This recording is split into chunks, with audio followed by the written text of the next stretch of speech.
Hey guys, mwiriwe banyarwandakazi, umuhungu wanyu Kafani Govinda.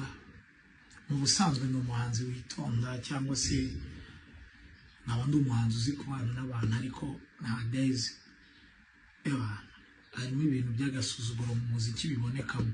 Ugakorana collabo n'umuhanzi, wamara gukorana collabo n'umuhanzi yabona song mukoze imaze kuboostingaho, sinatinya no kubivuga, ubona just atahirukaga gukora nkuko nawe utahirukaga gukora, mugahuza imbaraga, yabona mukoze ikintu cyiza. Ni indirimbo meruka gukorana na JC na Marina, we made it.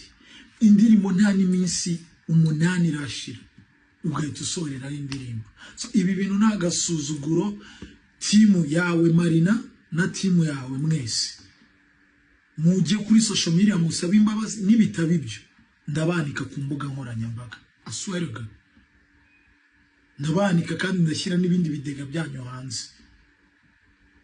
So murakoze, ariko banyarwanda ntabwo nicyo cyari kinzanye cy'umujinya, ariko kame nawe ibaze umuntu mukoranye indirimbo nk'iyi we made it, aho kugira mwese mushyira imbaraga hamwe mu pushinge agahita asorera nk'indi ndirimbo.